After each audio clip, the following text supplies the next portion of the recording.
하나님의 오른손에 들린 역사의 두루마리를 취하시고 인류의 구원과 심판을 집행하실 어린 양 예수 그리스도를 찬양합니다. 세상 요행과 편법을 말하나 우리 주님은 십자가의 고난과 죽기까지 하신 그 충성으로 하늘의 영광을 얻으셨습니다. 이 시간 그 주님의 발자취를 따라가기로 결단하며 나아가기 원합니다. 우리 마음에 게으름을 물리치고 다시금 표대를 향해 달려갈 새 힘을 얻는 은혜의 밤이 되게 하여 주시옵소서. 그리고 다 같이 함께 묵상으로 기도하시겠습니다.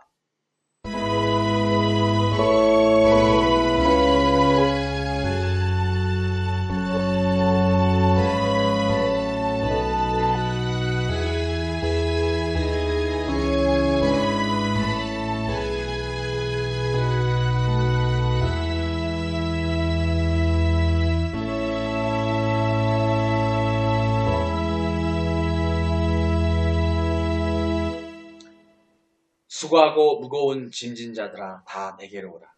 내가 너희를 쉬게 하리라. 하나님은 영이시니 예배하는 자가 영과 진리로 예배할지니라. 알파와 오메가 되시며 역사의 유일한 해답이신 하나님 아버지시여, 오늘도 변함없이 우리를 이 거룩한 기도의 자리로 불러주시니 너무나 감사합니다.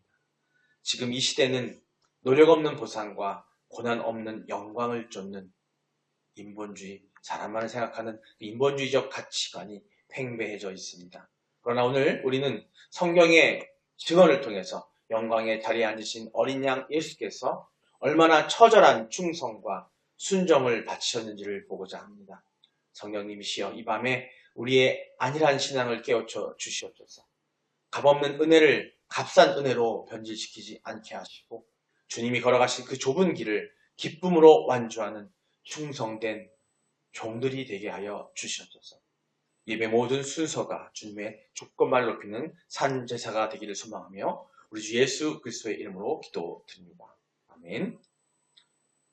신앙 고백하시겠습니다. 전능하사 천지를 만드신 하나님 아버지를 내가 믿사오며 그 외아들 우리 주 예수 그리스도를 믿사오니 이는 성령으로 잉태하사 동정녀 마리아에게 나시고 본디오 빌라도에게 고난을 받으사 십자가에 못 박혀 죽으시고 장사한 지 사흘 만에 죽은 자 가운데서 다시 살아나시며 하늘에 오르사 전능하신 하나님 우편에 앉아 계시다가 저리로서 산자와 죽은 자를 심판하러 오시리라.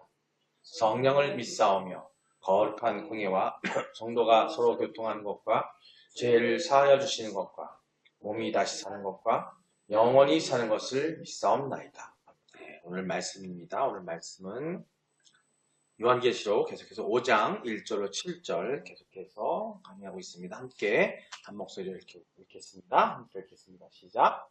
내가 보매 보좌에 앉으신 이의 오른손에 두루마리가 있으니 안팎으로 썼고 7인으로 봉하였더라. 또 보매 힘있는 천사가 큰 음성으로 외치기를 누가 그 두루마리를 펴서 그 인을 떼기에 합당하냐. 하늘 위에나 땅 아래에 능히 그 두루마리를 펴거나 보거나 할 자가 없더라. 그 두루마리를 펴거나 보거나 하기에 합당한 자가 보이지 아니하기로 내가 크게 울었더니 장로 중에 한 사람이 내게 말하되 울지 말라. 유대지파의 사자 다윗의 뿌리가 이겼으니 그 두루마리와 그 7인을 떼시리라 하더라. 내가 또 보니 보좌와 네 생물과 장로들 사이에 한 어린 양이 서 있는데 죽임을 당한 것 같더라. 그에게 7뿔과 7눈이 있으니 이 눈들은 온 땅에 보내심을 받은 하나님의 7영이더라. 그 어린 양이 나와서 보좌에 앉으신 이의 오른손에서 두루마리를 취하시리라. 아멘. 할렐루야. 그리스도 예수를 나의 주인으로 삼는 여러분 되시기를 축원합니다. 서로 인사하시겠습니다. 하나님은 당신을 사랑하십니다. 예수님이 당신과 함께 계십니다. 성령님이 당신을 이끌어 주십니다. 그래서 당신은 외롭지 않습니다. 죄 없지 않습니다. 아멘. 예, 오늘 말씀 우리 계속해서 5장 1절로 7절 요한계시록 함께 말씀을 나누고 있고요. 오늘 제목은 이 땅에서 최선을 다해 충성하는 자만이 하늘의 영광을 얻을 수 있습니다. 라는 얘기예요. 성도 여러분, 요한계시록 5장의 광경을 계속 보고 있는데 되게 장엄하잖아요. 그죠? 하나님의 오른손에 들린 그 역사의 두루마리를 그 누구도 펴지 못해. 그래서 통곡하고 있던 그 요한이 그 순간 한 어린 양이 당당히 나오시는 모습이 나옵니다. 그죠? 오늘 본문 7절은요. 그 주님께서 보좌에 앉으신 이의 손에서 책을 취한 그 두루마리를 취하는 대관식의 정점을 보고 있어요. 대관식이라면 왕이 되시는 걸 왕이 되시는 거예요. 그걸 취함으로써 이 세상의 왕으로 다시 거듭나시면서 그 모습을 보여주고 있습니다. 그런데 우리가 잊지 말아야 할 사실이 있어요. 주님이 받으신 그 영광, 하늘에서 거저 주어진 것이 아니라 이 땅에서의 처절한 순종과 충성의 열매였다는 거예요. 지난 주간 우리가 고난주간을 통해서 또 예수님께서 죽으시고 부활하신 그것을 봤지만 고난주간 이후 예수님 십자가 못 박기까지 그 나시고 또 죽으시기까지 그 과정은 사실은 처절한 순종이었다는 거예요.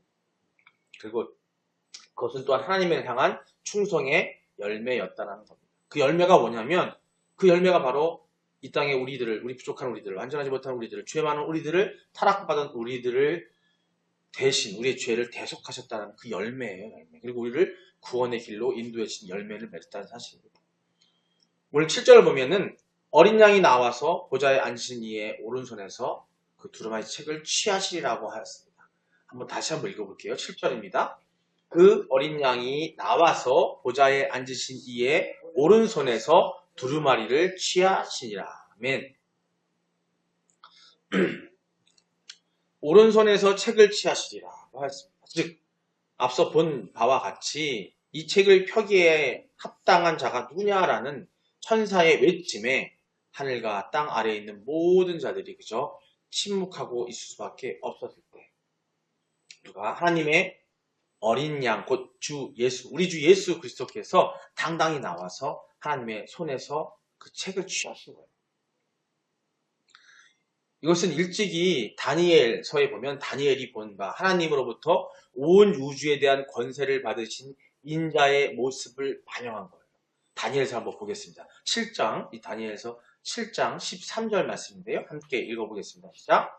내가 또 밤 환상 중에 보니 인자 같은 이가 하늘 구름을 타고 와서 옛적부터 항상 계신 이에게 나아가 그 앞에서 인도되매. 아멘. 여기서 말씀 중에 인자 같은 이가 라고 나와요. 인자 같은 이. 인자 같은 이는 성육신하신 예수 그리스도를 뜻하는 거예요. 이미 구약의 다니엘서에 이것을 표현하고 있던 거죠. 옛적부터 항상 계신 이, 이건 누구예요? 창조 때부터 항상 계신 이가 누구예요? 우리 하나님. 성부 하나님을 얘기합니다. 그 하나님께 인도되어서 나아가는 그런 장면을 지금 다니엘서에 묘사하고 있어요. 즉 그리스도께서 구속사역을 완수하신 후에 성부로부터 통치권을 공식적으로 위임받는 그런 이거를 기독론, 그리스도론, 기독교, 예수 그리스도론이라고 하는 게 있는데 그 기독론으로 봤을 때 어떤 과정이냐면 예수님께서 죽으시고 다시 부활하셔서 하나님께로 올라가서 이 두루마리 그 왕권과 또 선지자로서 역할, 또 제사장으로서 역할, 또 우리 세상의 모든 우리들을 위해서 중보하시는 그 역할을 받아내는 위임받는 그 과정을 보고 뭐라고 하냐면 승귀라고 해요. 오르셔서 귀하게 되었다는 뜻, 승기라는 표현을 합니다. 승기의 사건을 이 다니엘서에서 이미 구약에서 예수님이 오시기 전에 이 땅에 인간의 몸으로 오시기 전에 예표하신 거예요. 주님은 아무런 근거 없이 권세를 취한 것이 아니라 하나님의 공의, 즉 하나님의 뜻, 하나님의 공의로운 뜻을 만족시킨 합당한 자로서, 온전한 자로서 그 자리에 섰다라는 겁니다. 한편으로 오늘날은 마치 우리가 올림픽에서 1등을 한 사람이 당당한 모습으로 최고의 자리에 올라온 세상이 지켜보는 가운데, 그래서 세상이 지켜보는 가운데 자랑스럽게 금메달을 받는 모습을 연상시켜준 것과 비슷하다고 볼 수 있어요. 근데 그 메달을 딴 사람이 그 순간 영광과 은혜인 것 같지만, 영광스러운 모습인 것 같지만, 그 사람이 거기에 오르기까지의 그 과정은요, 사실 화면 속에서 올림픽이 끝나고 나서 화면 속에서 금메달 따는 모습일 뿐이지만, 그가 걸어왔던 그 길들, 그 각각의 종목에서의 그 사람들의 그 길들은 너무나 어렵고 힘든 고통의 길이었다는 거예요. 그 자리에서 우뚝 서기 위해서 얼마나 많은 시간을 보냅니까? 마찬가지예요. 그 모습이라는 겁니다. 동시에 이는 하나님으로부터 하늘과 땅의 모든 권세를 받았다는 주님의 말씀이 단순한 허장허세, 즉 허세를 부리는 게 아니라는 거예요. 주님 말씀하신 게. 실제로 그대로임을 우리에게 증명해주는 이야기이기도 합니다. 마태복음 한번 보겠습니다. 마태복음 28장 18절 함께 보겠습니다. 함께 읽어보겠습니다. 예수께서 나와 말씀하여 이르시되 하늘과 땅의 모든 권세를 내게 주셨으니. 아멘. 여기서 하늘과 땅의 모든 권세에서 이 권세에 해당하는 헬라어 말이면 엑수시아라고 해요. 엑수시아. 단순히 물리적으로 어떤 힘이 아니에요. 그냥 우리가 물리적으로 뭘 받아서 선물 받고 뭐 이 땅을 받고 이 개념이 아니에요. 즉 합법적인 지배권, 재판권을 의미한다는 겁니다. 주님은 성자 하나님으로부터 본래 창조주의 권능을 갖고 계셨고 한 분이시기 때문에, 근데 이제는 인간으로서 십자가의 구속사역을 완수하신 중보자죠. 우리를 대신 하나님께 올려 기도할 수 있는 중보자 왕으로서 성부 하나님으로부터 이 세계, 우주의 이 세상의 통치권을 공식적으로 수여받은 것을 이야기해주고 있어요. 하늘과 땅의 모든이란 이 범위는요, 단순히 이 물리적 세계, 우리가 볼 수 있는 비주얼, 볼 수 있는 세계가 아니라 영적인 세계, 또 물질적인 세계, 역사의 시작과 끝을 아우르는 거예요. 즉 우리가 지금 볼 수 있는 모든 현상들, 또 생각하는 모든 것들, 영적인 것들, 이런 것들, 그리고 하나님께서 태초에 창조하신 것과 예수님이 오실 마지막 때까지 이 모든 것에 대한 그 통치권을 받으신 거라는 거예요. 주님이 이 권세를 당당히 선포하실 수 있었던 것은 바로 아까 말씀드렸던 승귀, 오르셔서 귀하게 되신 이것이 된 것에는 그 전에 뭐가 있었냐면요, 우리 신학적으로 뭐라 그러냐면 그걸 비하라고 해요. 그분의 낮아짐의 자리에서 죽기까지 어떻게? 충성. 하나님 말씀대로, 하나님이 약속대로 행했기 때문이에요. 그 명령대로 행했기 때문이라는 겁니다. 이거 우리는 잊지 말아야 돼요. 그 비하라는 거. 그렇다면 바로 여러분, 우리 주님은 이러한 권세와 영광을 어떻게 얻으셨을까? 다시 한번 이야기해보자고요. 하나님의 아들이었으므로 아무 수고도 없이 앉은 자리에 거저 앉으셨습니까? 그렇지 않다는 거죠. 주님이 이 순간에 이르기까지 하나님 아버지께 그야말로 온 힘을 다하고 사력을 다하는 노력과 충성하셨다는 거예요. 우리 가끔 드라마나 아니면 세상에 어떤 것을 보게 되면 대기업이나 아주 부자들 있죠, 부자들, 그렇죠? 대기업 총수들, 이런 사람들 보면 대대로 자기네들이 자녀들을 이어서 물려받게 하잖아요, 그렇죠? 근데 보통 보면은 정말 생각이 있는 그 오너들, 생각이 있는 부자들은요, 자녀에게 그냥 주지 않아요. 어떻게 해요? 낮은 자리부터 경험하게 하신단 말이에요. 뭐 가끔 드라마 같은 얘기 하겠지만 실제로 그런 분들도 계세요. 자기 자녀들 갖다가 내가 회사를 만들어 놓고 나서 자녀가 이 회사를 그냥 물려받게 하는 게 아니라 가장 말단직에서부터 경험하게 하시고 이기게 하시고 사소한 것부터 경험하고 부딪혀가면서 배워서 올라오게 하는 그런 분들이 계신다는 거죠. 바로 그런 거예요. 하나님 아버지께서 온 힘을 다하고 사력을 다하는 노력과 충성을 하셨다는 거예요. 주님이 하나님이 원하는 대로 그것을 다 했다는 겁니다. 주님은 하나님의 영광의 본체이시면서도 하나님의 동등됨을 취할 것으로 여기지 아니하시고 스스로 낮췄다는 거예요. 삼위일체 하나님이라고 하죠. 삼위일체. 하나님, 성부와 성자와 성령은요, 하나라고 했어요. 그리고 이 세상을 만드실 때에도 태초에 하나님은, 예수님은 말씀으로 함께 예수님과 계셨고 우리를 만드실 때도 함께 하셨다는 거예요. 근데 그런 귀한 분이 굳이 왜 인간처럼 낮은 단계까지 내려와서 그런 단계까지 와서 종의 형태를 취하셨냐는 거죠. 그렇게 또 취하셨고 그것을 보고 나중에 말씀드린 비하라고 합니다. 비하. 가장 낮은 곳에 비하는 것이 바로 주님이 거기까지 가신 거예요. 왜 그랬을까요? 그게 필요하기 때문에 그렇다는 거예요. 빌립보서 2장 6절로 7절 말씀 한번 보겠습니다. 함께 읽겠습니다. 6절입니다. 그는 근본 하나님의 본체시나 하나님과 동등됨을 취할 것으로 여기지 아니하시고, 동등되세요. 하나님과 같은 동등되시고 모든 걸 같은 거 가졌고요. 인간이 갖지 못한 모든 본질을 갖고 계신 분이시거든요. 하나님과 똑같으시단 말이에요. 근데 하나님과 동등됨을 취할 것으로 여기지 않으셨다고 되어 있어요. 7절입니다. 읽겠습니다. 오히려 자기를 비워 종의 형체를 가지사 사람들과 같이 되셨고. 아멘. 자기를 비워. 뭐 대속하러 오는데 아니면 인간을 위해서 오신다는데 굳이 왜 사람에서 오셨을까? 이것은 그리스도의 아까 말씀 자기 비하예요. 자기를 설명하는 핵심 구절입니다. 본체는 하나님과 동질한 본질을 가졌음을 뜻하고 있고요. 또 여기 말한 말씀에 주님은 신성한 특권을 움켜쥐어야 할 것을 취할 것으로 어떻게 여기지 않으셨다는 거예요. 당당히 그걸 아까 비유했죠. 어떤 회사에 5년을 다니는데 내가 누구 회장의 아들이야 라고 해서 직장생활 다니는 게 아니라 그걸 숨기고 하여튼 낮은 자리에 가 있는 것처럼 마치 그런 것처럼 주님은 그 신성한 특권을 움켜쥐어야 하는데 불구하고 그걸 가지지 않으시고 오히려 자신을 완전히 비운 거예요. 종이 형체인 인간이 되셨다는 겁니다. 영광의 하나님이 피조물인 인간의 한계 속으로 들어온 거예요. 즉 하나님께서 당신이 성자가 되셔서 직접 인간의 한계 속으로 인간의 제한적 한계 속으로 들어오신 거예요. 인간과 똑같은 인성을 가지고 하나님의 속성이 있고요. 인간의 속성이 있는데요. 인간의 속성은요. 하나님이 다 가지고 계세요. 하지만 우리 인간의 속성 말고 하나님이 갖고 계신 속성이 있는데 그게 뭐냐면 하나님과 인간과 공유하지 않는 속성이 있다. 그게 바로 전지전능하신 거고 무소불위하신 거고 그죠? 전지하고 전능하고 무소불위하고 모든 걸 다 하시고 모든 걸 만드신 그런 하나님의 그 성질을 우리가 갖고 있지 않다는 거죠. 하지만 우리 인간이 갖고 있는 다양한 고통과 어려움 이런 것들을 다 하나님 갖고 계시긴 하는데 그 인간의 한계 속으로 하나님께서 들어오신 것 그게 바로 독생자 예수를 통해서 어떻게 성육신 하신 거예요. 그게 피조물인 인간 한계 속으로 들어오신 것 자체가 어떻게 보면 이게 예수님께서 그렇게 하신 것 예수를 통해서 하신 것이 바로 하나님을 향한 최상의 충성의 어떤 표현이었다는 겁니다.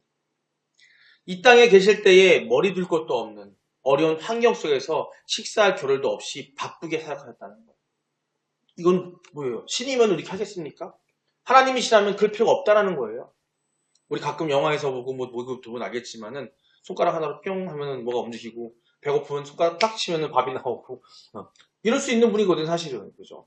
근데 왜 굳이 인간하고 똑같은 환경 속에서 아무것도 없이 머리 하나 둘 데도 없는 그런 환경 속에 계셨는지 마태복음 28장 20절에 보면 그걸 보여주고 있습니다. 함께 읽겠습니다. 예수께서 이르시되 여우도 굴이 있고 공중에 새도 거처가 있으되 인자는 머리 둘 것이 없다 하시더라. 아멘. 여기서 말하는 인자는 예수를 본인을 말하는 거예요. 예수님 말하시는 거예요. 만유의 주인이신 주님께서 정작 이 땅에서는 어떻게 해요? 여우도 굴이 있고 집이 있는 거예요. 공중에 새도 거처가 있는데요. 예수님 없었다라는 거예요. 즉 노숙자. 노숙에 가까운 빈곤한 삶을 사셨음을 보여주고 있습니다. 이것은 주님이 사명을 감당하기 위해서 육신적 안락과 소유를 철저히 포기하셨다는 거예요. 주님 자신의 편의보다 하나님의 나라의 확장과 영혼의 구원을 위해서 모든 것을 쏟으신 거예요. 그 자체가 고통이고 힘든 길이었다는 겁니다. 결국 최후에는 땀이 피가 되도록 자신과 싸우며 기도하면서 십자가 지심으로 맡겨진 사명을 다 이루셨어요. 누가복음 22장 44절입니다. 함께 읽어보겠습니다. 예수님께서 힘쓰고 애써 더욱 간절히 기도하시니 땀이 땅에 떨어지는 핏방울 같이 되더라. 아멘.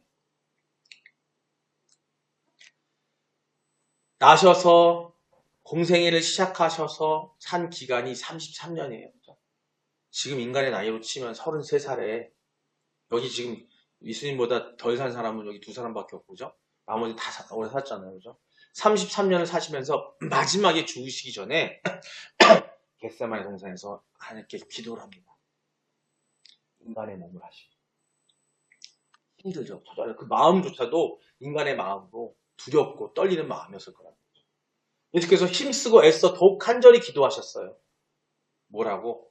핏방울 근데 그것이 나도 힘들고 두렵다는 말이에요. 근데 이거를 해야 되는 거예요. 그러니까 그걸 해야 되니까 해야겠다는 마음을 가져야 되기 때문에 정말 간절한 마음으로 기도하는 가운데 우리가 봐요. 뭔가 간절하고 막 처절하게 할 때에 이 눈에 있는 칠핏줄이 터지면서 눈물과 같이 떨어지는 걸 그런 일이 실제로 있습니다. 의학적으로.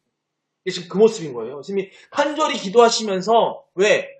인간의 마음으로는 인간적인 마음 갖고 계신 그런 인간의 몸을 얻는데 그 마음으로는 못 받기 쉽지 않지만 어떻게 해야 돼요? 하나님께서 명하셨고 그 길을 가야 되고 이 길이 바로 누구예요? 이 세상 이 모든 타락한 인간들을 구원하는 그 대속의 길임을 알고 계셨기 때문에 그 길을 가기 위해서 애써 기도하는데 그때 어떻게? 눈물이 핏방울. 바로 주님이 겪으신 그 심적인 영적 사투의 그 정점을 그 위에를 한 그 끝자리를 얘기하는 겁니다. 핏방울 것이 되었다는 표현. 예. 주님은 십자가라는 사명을 회피하지 않기 위해서 죽기까지 자신을 굴복시키는 처절한 노력을 하고 있다는 겁니다. 말씀 볼게요. 요한복음 19장 30절인데요. 함께 읽겠습니다. 예수께서 신포도주를 받으신 후에 이르시되 다 이루었다 하시고 머리를 숙이니 영원히 떠나가시니라. 아멘.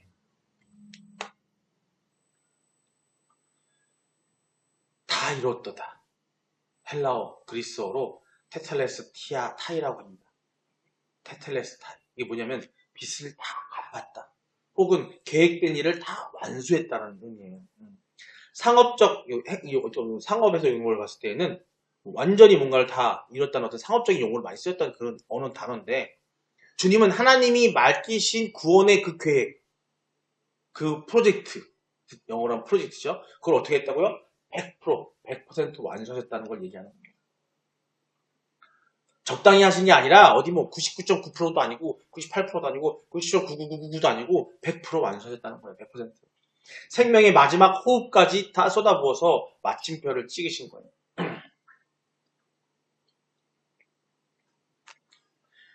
이와 관련해서 히브리서에 나오는 히브리서 기자의 많은 게 있습니다. 그가 아들이시라도 받으신 고난으로 순종함을 배워서 온전하게 되었다라고 말하고 있습니다. 그 주님은 하나님의 아들임에도 불구하고 아들이면서도 어떠한 혜택, 프리미엄이나 예외적 특권 없이 오직 최선의 노력을 다해서 그 인간으로 오신 몸으로 인간의 몸을 다해서 온전한 영광을 얻었다는 거예요. 그 노력과 고통과 그 처절한 나중 속에서 그 비하 속에서 그걸 얻었다는 거예요. 그런데 오늘 우리들에게 이러한 사실을 다시 한번 상기시키는 것이 그토록 중요한 이유가 뭐냐면요. 우리 성도들 가운데는 값없이 주시는 하나님의 은혜. 우리가 하나님의 은혜는 우리에게 아무 대가 없이 주신다고 했잖아요. 하나님의 은혜. 그렇죠? 근데 그거를 잘못 생각해가지고 가만히 우리가 있어도 가만히 아무것도 안 하고 있어도 아무 노력 없이 아무것도 없어도 하나님의 영광을 거저 얻는 것으로 생각하는 사람들이 많다라는 거예요. 즉 영혼과 생명, 그 하늘의 영광을 위한 모든 수고는 주님께서 다 하셨으니까 우리는 단지 앉아서 그냥 받아 누리기만 된다는 생각을 가질 수 있다는 거예요. 하지만 그리스도를 통한 구원의 은혜는 값없이 얻는 것이로돼. 즉 예수님께서 우리에게 구원을 주시기 위한 그 은혜는 우리가 값없이 얻는 게 맞아요. 하지만 그것이 곧 우리가 나태하고 게을러 된다는 것은 아니라는 겁니다. 아니 반대로 우리는 우리에게 최선을 다하라는 어떤 그런 주님의 격려와 명령인 거예요.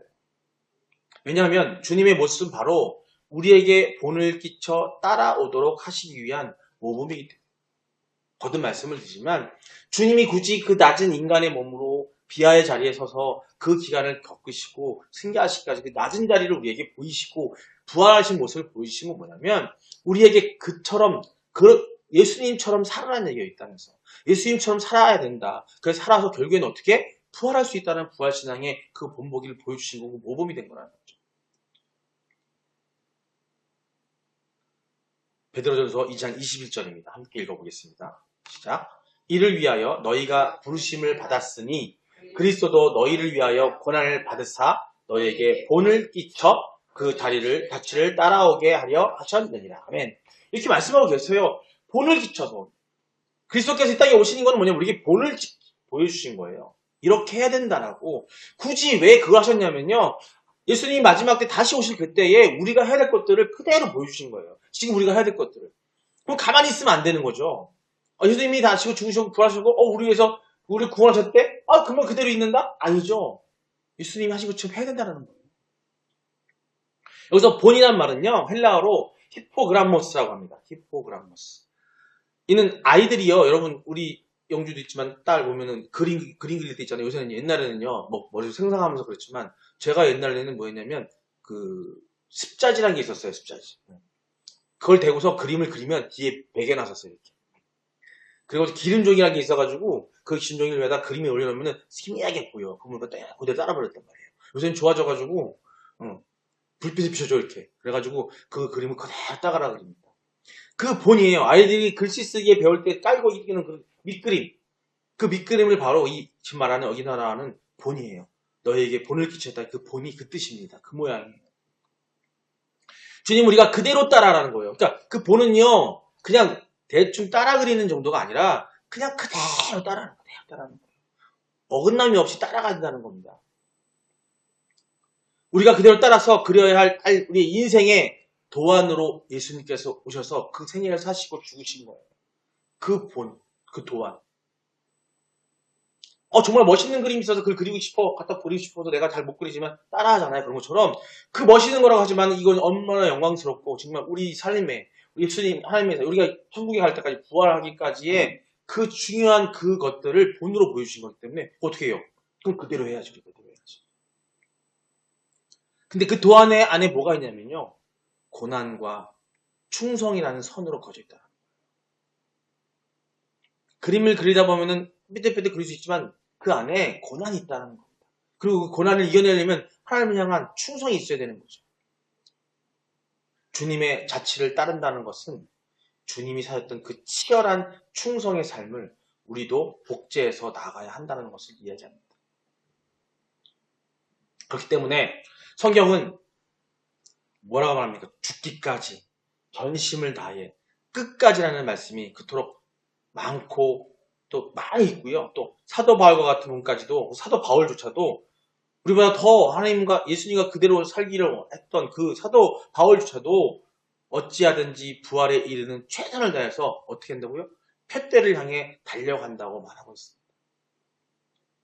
달려간다고 말하고 있어요. 빌립보서 3장 10절 14절 말씀 보겠습니다. 함께 읽겠습니다. 시작. 내가 그리스도와 그 부활의 권능과 그 고난의 참여함을 알고자 하여 그의 죽으심을 본받아서 어떻게 해서든지 죽은 자 가운데서 부활에 이르려 하노니 내가 이미 얻었다 함도 아니요 온전히 이루었다 함도 아니라 오직 내가 그리스도 예수께 잡힌 바 된 그것을 잡으려고 달려가노라. 13절 형제들아 나는 아직 내가 잡은 줄로 여기지 아니하고 오직 한 일 즉 뒤에 있는 것은 잊어버리고 앞에 있는 것을 잡으려고 푯대를 향하여 그리스도 예수 안에서 하나님이 위에서 부르신 부름의 상을 위하여 달려가노라. 아멘. 바울은 이미 구원받은 사도였음에도 불구하고 지금 바울의 삶을 성경을 통해서 본다면 이미 구원받았고 그 삶은 정말 열심히 하나님을 향한 그리스도 안에서의 삶이었어요. 근데 그럼에도 불구하고 자신을 뭐라고 표현하냐면 달려가는 자로 표현하고 있어요. 완성된 게 아니고 끝난 것도 아니고 달려간 것도 아니고 달려가는 자로 묘사하고 있다는 거죠. 말씀에 있습니다. 이미 얻었다 함도 아니요 온전히 이루었다 함도 아니라는 고백은요. 우리 성도가 이 땅에서 가져야 할 영적인 긴장감을 보여줍니다. 마치 나는 예수님에서 여러분 아시겠지만은 그 이단이고 사입이라고 얘기하는 구원파에서 구원파 들어보셨습니까? 여러분 세모 스쿠알렌 옛날에 많이 먹어보셨죠? 그 모태가 되는 그 구원파가 있는데요. 그 구원파가 그런 거였어요. 우리 한번 예수님한테 믿고 따르고 이건 구원받았기 때문에 우리는 아무것도 안 해도 돼. 그러니까 뭐라고 하냐면 거기서 뭐라고 하냐면 자 할 거 없으니까 내 사상 하지 마. 사상 이거 다 갖고 나한테 와. 이리 들어와 가지고 다 팔아가지고 들어오라는 거예요. 그게 그 개념이었어요. 그 말도 안 되는 얘기인 거죠. 말도 안 되는.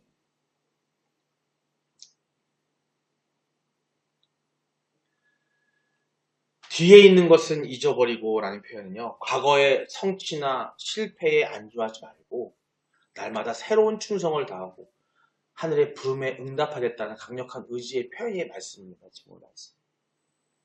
예, 그렇기 때문에 성도 여러분, 여러분은 진정 영원히 쇠하지 않을 하늘나라의 권세와 영광을 얻기를 원하십니까?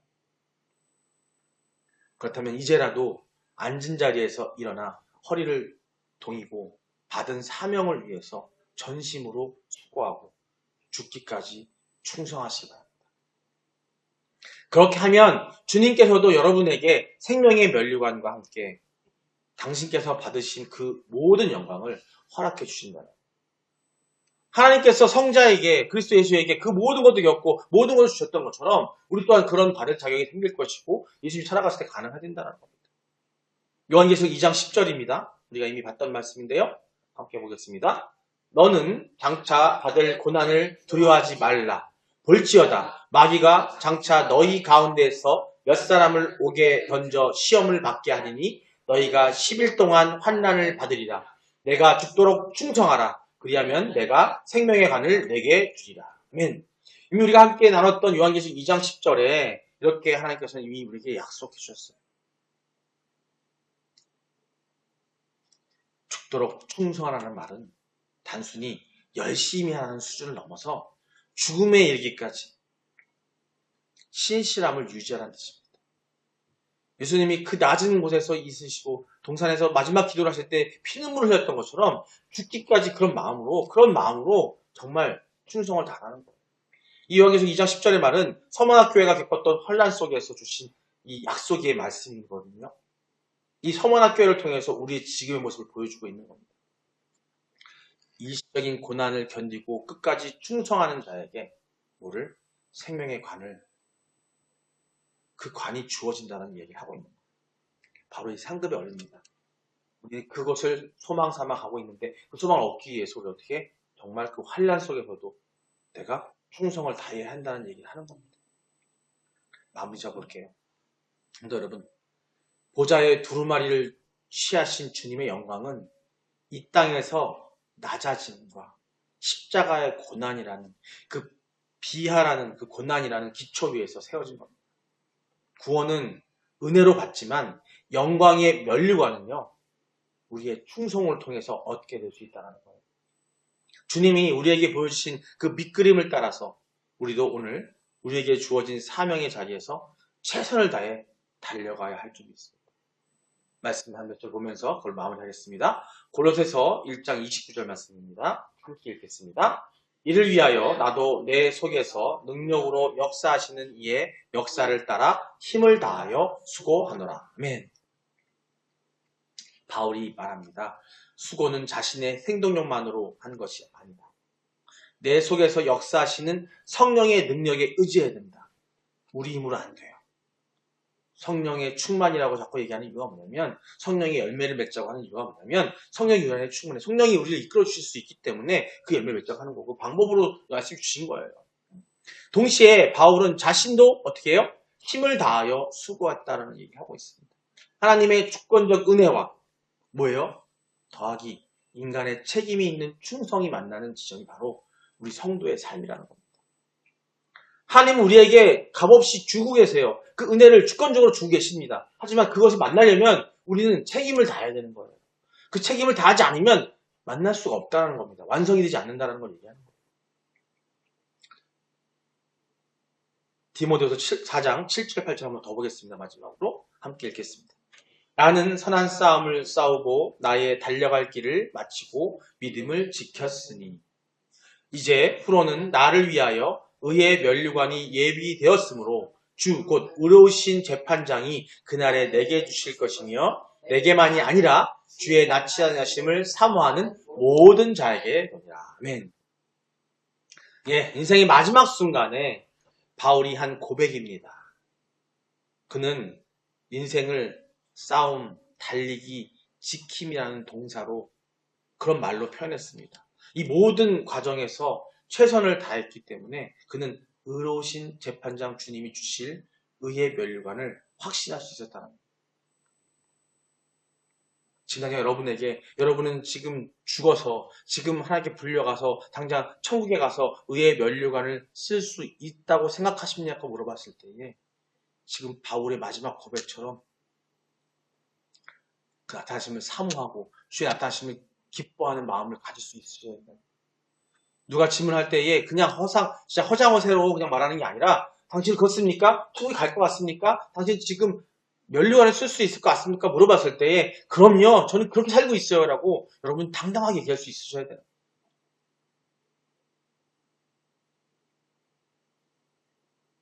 이 면류관은 사명을 완수한 자에게 주어지는 영광의 증거입니다. 예, 우리 삶에 이렇게 적용했으면 좋겠습니다. 먼저 오늘의 이 사명에 최선을 다하시기 바랍니다. 물론 우리가 인간이기에 완벽할 수 없습니다. 하지만 아까 말씀드렸던 것처럼 성령의 이끌림에 따라 성령에 의지해서 그걸 다 하셔야 됩니다. 큰일이 아니라 자 여러분 우리는요 뭘 열심히 하라 그러면요 큰 것만 바라봐요. 작은 일부터 해야 되는데 말이죠. 요새요 아이들이 가장 문제인 건 뭔지 아세요? 요새뿐만 아니라 TV가 나오기 시작하면서요 TV에는 뭐가 나오냐면 만들어진 것들 완성된 것들이 나와요. 연예인들이 나오고 가수들이 나오고 그죠? 아이돌들이 나와가지고 환상적이고 너무 노래 잘하는 모습만 보여준단 말이에요. 그러니까 우리 10대들은요 청소년들은 그걸 보고 무슨 생각하는 줄 아세요? 와 저게 되고 싶은 거예요. 저게 되고 싶은 거예요. 근데 그 화면 속에는 그들이 거기에 올라가서 그 영광을 받고 사람들에게 박수갈채를 받기 전까지 그 뒤안기 뒤에서 얼마나 힘든 일을 겪었는지는 보지 못해요. 그러니까 우리 청소년들이 그 TV만 보고 있고 영상만 보고 있다가 무슨 생각하면 유튜브 보고 있고 TV 보고 있다 인터넷 보고 있다가 무슨 생각만 하냐면 그 뒤에를 보지 못하고 꿈만 꿔요. 난 저게 되고 싶다. 근데 정작 그들이 했던 작은 일들을 하지 않아요. 근데 아이들만 그러는 게 아닙니다. 요새 어른들도요. 저 위에 있는 부자들만 바라보고 드라마에 나오는 부자들을 보면서 아 나도 그런 삶을 살고 싶어. 근데 그 부자라는 것이 과연 어떤 삶이었는지를 그 밑에를 봐야 되는데 그걸 못 본다는 거예요. 그래서 과거에는 영상보다는 책을 많이 읽는 이유가 뭐냐면요. 책에는 스토리가 나오잖아요. 그죠? 결론이 있지만 스토리가 있어서 그 과정이 그나마 좀 길게 피력이 돼 있어요.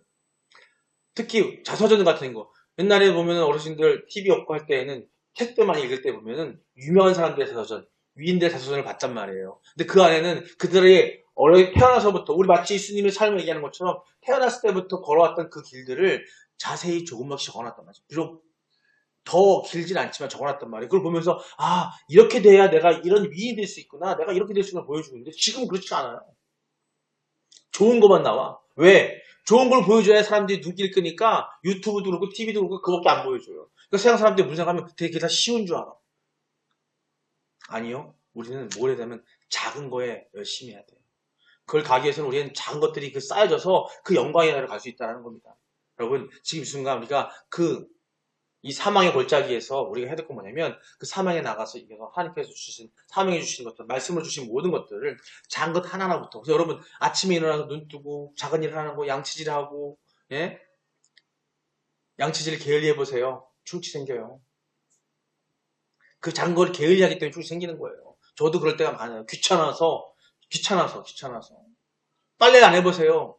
중요한 날 갈 때 빨래하고 입을 게 없어요. 장사하고 있는데 내가 미리미리 작은 것 하나 갖다 미리미리 체크해서 재료를 준비해놓고 안 해놓고 하면 어느 날 손님들이 몰려오는데 만들 재료가 없어요. 바로 작은 것들에 충성하는 작은 것들에 열심히 하는 것이 중요하다는 겁니다. 그래야 큰 것들을 이뤄줄 수 있습니다. 두 번째 영적 나태함을 회개하시기 바랍니다. 하나님의 그 값없이 주신 은혜라는 그 이름 뒤에서 숨어서 게으름 피우고 있지는 않습니까 여러분?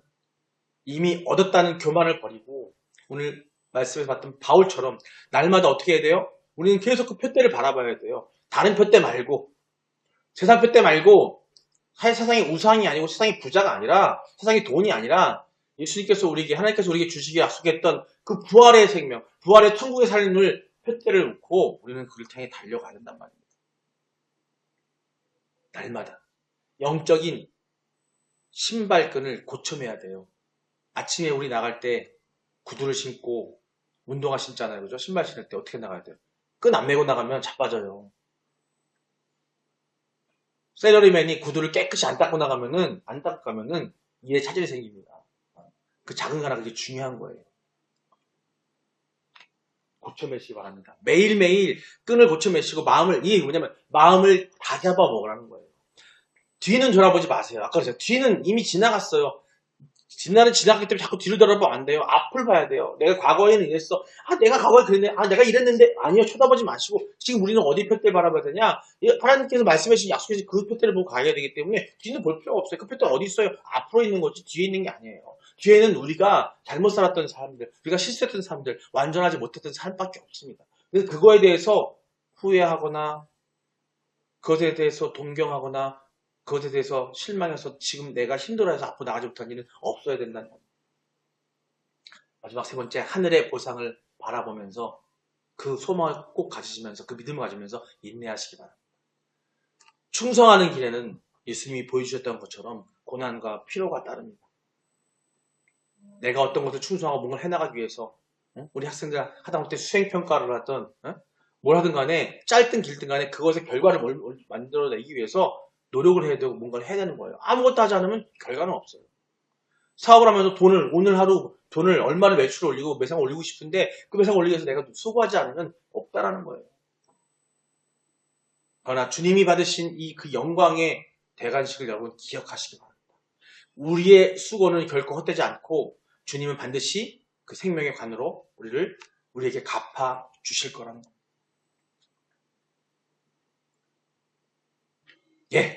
여러분, 우리 모든 성도들이 그 표대를 향해 달려나갈 때에 우리 모든 성도들, 우리 봄내 꿈의 성도들, 또 우리 함께하는 우리 가족 모든 사람들이 그리스도 안에 있을 때에, 그리고 그 고통과 어려움을 예수님 그리스도의 그 삶의 그것을 본받아서 살아간다면 우리는 반드시 그 영광의 면류관을 얻을 수 있을 거라는 그 믿음의 마음을 가지시기를 주님의 이름으로 축원합니다.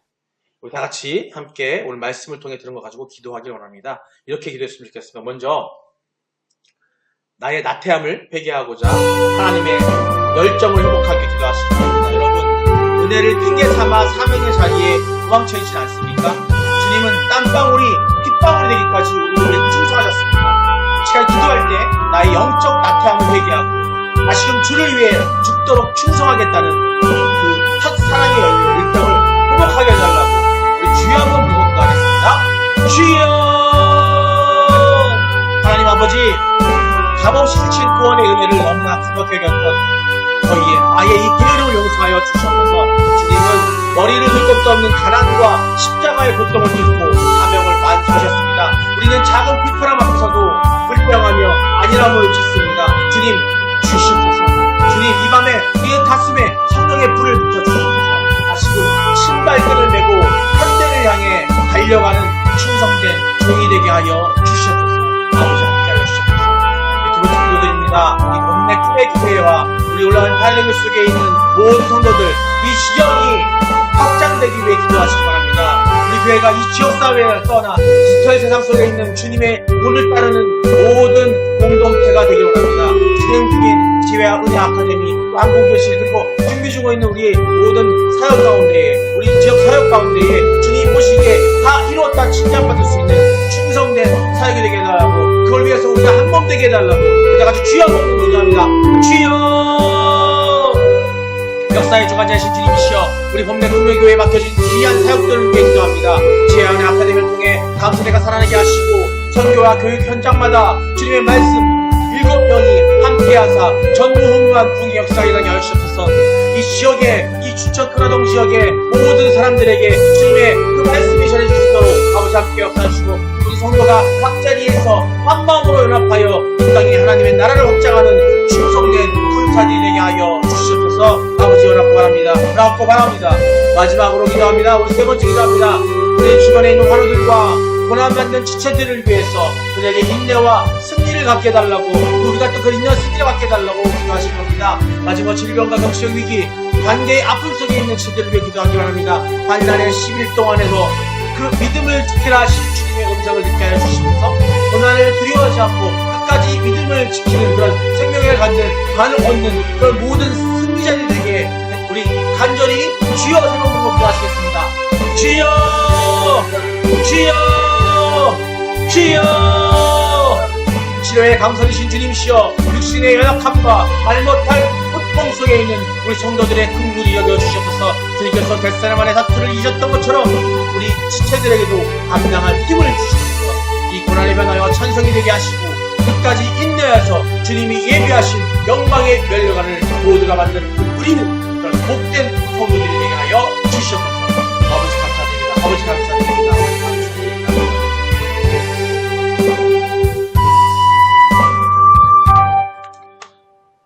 만유해 주신 하나님 아버지, 사도 요한이 절망을 찬송으로 바꾸신 주님이 그 오늘 우리의 유일한 소망이심을 우리는 지금 믿고 있습니다. 주님, 이 걸어가신 그 순종과 충성의 발자취가 오늘 우리의 인생길이 되게 하여 주시옵소서. 겉으로 보이는 화려함이 아니라 주님 앞에 섰을 때 내어놓을 수 있는 충성의 흔적을, 그런 상처를 사모하게 하여 주시옵소서. 오늘 밤 뜨겁게 부르시는 성도들의 기도에 하늘의 능력으로 응답하시고 내일부터 시작되는 삶의 현장에서 잘하였도다, 착하고 충성된 자가 칭찬받는 그런 복된 인생들이 되게 하여 주시옵소서. 우리를 위해 죽기까지 충성하신 우리 주 예수 그리스도의 이름으로 간절히 기도드립니다. 아멘. 다 같이 주님 가르쳐주신 기도로 예배 마치고 가겠습니다. 하늘에 계신 우리 아버지여, 이름이 거룩히 여김을 받으시오며 나라의 마옵시며 뜻이 하늘에서 이룬 것 같이 땅에서도 이루어지이다. 오늘날 우리에게 일용할 양식을 주시옵고 우리가 우리에게 죄진 자를 사하여 준 것 같이 우리의 죄를 사하여 주시옵고 우리를 시험에 들게 하지 마시옵고 다만 악에서 구하시옵소서. 나라와 권세와 영광이 아버지께 영원히 있사옵나이다. 아멘.